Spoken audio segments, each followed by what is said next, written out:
মুখ্যমন্ত্রী মানিক সাহার হাত ধরে জম্পুই জেলায় একলব্য মডেল আবাসিক স্কুলের শুভ উদ্বোধন। উত্তর ত্রিপুরার শিক্ষা পরিকাঠামোয় নতুন দিগন্ত জম্পুই জেলায় উদ্বোধন করল 480 আসন বিশিষ্ট আধুনিক একলব্য মডেল আবাসিক স্কুল। বৃহস্পতিবার মুখ্যমন্ত্রী ডক্টর মানিক সাহা আনুষ্ঠানিকভাবে উদ্বোধন করেন এই শিক্ষা প্রতিষ্ঠানটি। শিক্ষার প্রসার ও আদিবাসী সম্প্রদায়ের ছাত্রছাত্রীদের মানসম্মত শিক্ষার সুযোগ প্রদানের লক্ষ্যে উত্তর ত্রিপুরার জম্পুই জেলায় স্থাপিত হয়েছে একলব্য মডেল আবাসিক স্কুল। অত্যাধুনিক সুযোগ সুবিধা সম্পন্ন এই বিদ্যালয়ে রয়েছে 480 আসনের আবাসিক ব্যবস্থা, আধুনিক ল্যাব, লাইব্রেরি ও খেলার মাঠ। আজ মুখ্যমন্ত্রী ডক্টর মানিক সাহা বিদ্যালয়ে আনুষ্ঠানিক উদ্বোধন করেন। উপস্থিত ছিলেন রাজ্যের শিক্ষামন্ত্রী সহ প্রশাসনের শীর্ষ আধিকারিক ও স্থানীয় গণ্যমান্য ব্যক্তিরা। উদ্বোধনী অনুষ্ঠানে মুখ্যমন্ত্রী বলেন, গ্রামীণ ও পাহাড়ি অঞ্চলের মেধাবী ছাত্রছাত্রীরা যেন মানসম্পন্ন শিক্ষা পায়, সেই লক্ষ্যে একলব্য মডেল স্কুল প্রকল্প গুরুত্বপূর্ণ ভূমিকা পালন করছে। এই বিদ্যালয় থেকে ভবিষ্যতে গড়ে উঠবে আলোকিত প্রজন্ম। এদিকে স্থানীয় জনগণ ও অভিভাবকদের মধ্যে উৎসাহ ও আনন্দের সঞ্চার হয়েছে এই নতুন শিক্ষা প্রতিষ্ঠানকে ঘিরে।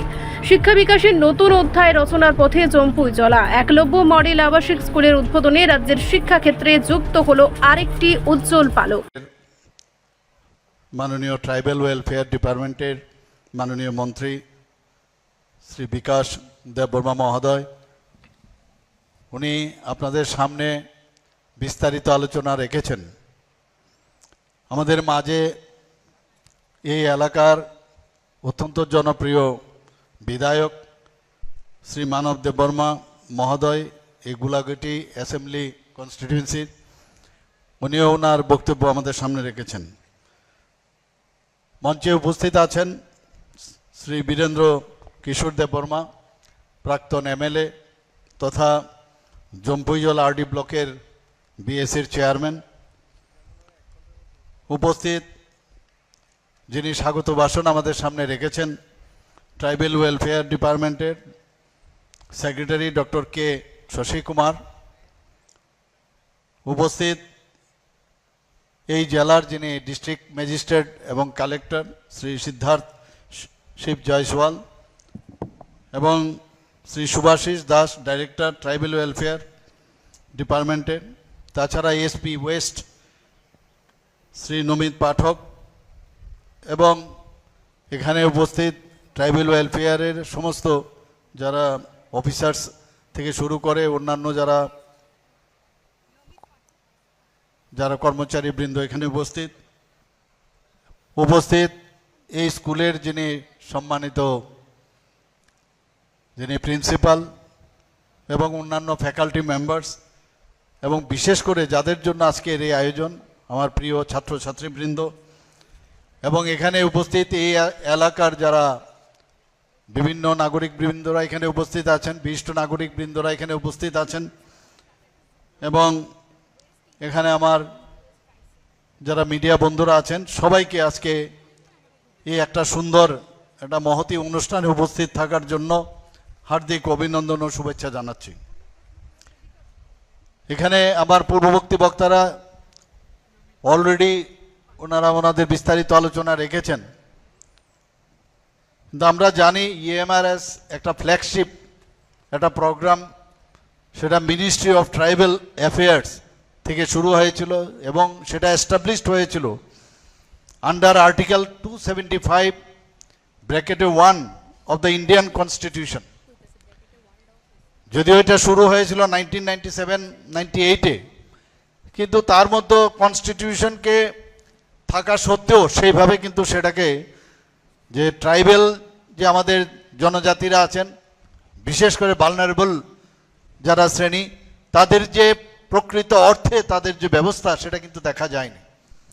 আমাদের যশস্বী প্রধানমন্ত্রী নরেন্দ্র মোদীজি যখন প্রধানমন্ত্রীর দায়িত্ব নিলেন, তারপর দেখা গেল এই ইএমআরএস আমরা এর আগে এতটা শুনিনি। সেই জায়গায় আজকে এতগুলো সারা ভারতবর্ষের মধ্যে বিভিন্ন জায়গায় আমরা দেখি মাননীয় প্রধানমন্ত্রীজি মাঝে মাঝে ফিজিক্যালি আসেন, মাঝে মাঝে ভার্চুয়ালিও এই ইএমআরএস এর যে স্কুলগুলো সেগুলো উনি ইনোগ্রেশন করছেন। এর যে মেইন উদ্দেশ্য, তার উদ্দেশ্য হচ্ছে যে to provide quality education and holistic development to schedule tribes students in remote areas. সেই উদ্দেশ্য আজকে আমরা দেখছি সেটা সাকার হচ্ছে। আমাদের ত্রিপুরাতে অলরেডি কথা হয়েছে, এখানে 12টা 21টা মতো আমাদের স্যাংশন দেওয়া হয়েছে একলব্য স্কুলের জন্য, রেসিডেন্সিয়াল স্কুল। এর মধ্যে 12টা আজকে এটাকে নিয়ে 12টা অলরেডি চালু হয়ে গেল। আমি এখানে ঢোকার সময় আমি দুটো ক্লাসে আমি গেলাম, সেখানে যা আমার কাছে রিপোর্ট প্রায় 60 জনের মতো ভর্তি হয়েছে। সেখানে ছাত্রীরাও আছেন, ছাত্ররাও আছেন, এবং টোটাল যে এখানে ভর্তি হবে প্রায় 480 জন। তো আস্তে আস্তে করে সেইভাবে তাদেরকে ভর্তির প্রক্রিয়া শুরু হবে, এবং আমি আশা করি যে এই স্কুল যে আজকে ইনোগ্রেশন হলো সেটা সত্যিকারের অর্থে আগামী দিন যেন তার যে উদ্দেশ্য এটা করা হয়েছে সেটা সফল হবে। আমাদের যে এই একলব্য মডেল আবাসিক বিদ্যালয়ের মেইন যে উদ্দেশ্য, যে যারা আমাদের জনজাতি ছেলে মেয়েরা আছেন তাদের যাতে প্রপার কোয়ালিটি এডুকেশন দেওয়া যায়, এবং সেটা ক্লাস 6 থেকে 12 ক্লাস। মানে দেখা গেছে যে টু ব্রিজ দ্য এডুকেশনাল যে gap between the tribal and non tribal, properly সবাইরই যেন, মাননীয় প্রধানমন্ত্রীজি বারবার বলছেন যে লাস্ট মাইল অবধি যারা এতদিন ধরে সুযোগ সুবিধা পায়নি তাদেরকে সুযোগ আমাদের পৌঁছে দিতে হবে। তো সেইটাকে মাথায় রেখে একটু আগে আমাদের ট্রাইবেল ওয়েলফেয়ার মিনিস্টার সাহেব বলছিলেন নর্থ ইস্টার্ন জোনের 1-2 জায়গায় এখনো একলব্য স্কুল স্টার্টই হয়নি, অথচ একসাথেই কিন্তু আমাদেরকে এটা দেওয়া হয়েছে। তো সেই দিক দিয়ে আমরা জানেন যে ত্রিপুরা এখন সব দিক দিয়ে কিন্তু ন্যাশনাল লেভেলে, আমরা নীতি আয়োগ থেকে আমাদের বলা হয়েছে যে ত্রিপুরা স্টেট এখন মানে ফ্রন্ট রানার স্টেট হিসেবে স্বীকৃতি পেয়েছে। তো আমরা চেষ্টা করছি সবভাবে। আপনারা জানেন যে কিছুদিন আগেও যে আমাদের স্টেট পূর্ণ স্বাক্ষর রাজ্য হিসাবে ঘোষিত হয়েছে, আপনারা সবাই জানেন, এবং 3rd পূর্ণ স্বাক্ষর রাজ্য হিসাবে। এখানে কিন্তু খালি স্বাক্ষর দিলেই হবে না, এডুকেশনে আমরা চেষ্টা করছি তার সেই এডুকেশনের ক্রাইটেরিয়া আছে, যে আমাদের যে এখানে ত্রিপুরার মানুষ যে এই ক্রাইটেরিয়া যদি ফুলফিল করে তবেই গিয়ে তাকে পূর্ণ স্বাক্ষর রাজ্য হিসাবে ঘোষণা করে। এর আগে গোয়া এবং মিজোরামকে ঘোষণা করা হয়েছিল, ত্রিপুরাকে এবার ঘোষণা করা হয়েছে। সেখানে বলা হয়েছে যে 95%-এর থেকে তার বা 95% বা তার উপরে যদি থাকে তাহলে সেটাকে পূর্ণ স্বাক্ষর রাজ্য হিসাবে ঘোষণা করা হবে। আমাদের রাজ্য 95.6% যে সাক্ষরতা সেটা কিন্তু উত্তীর্ণ হয়েছে।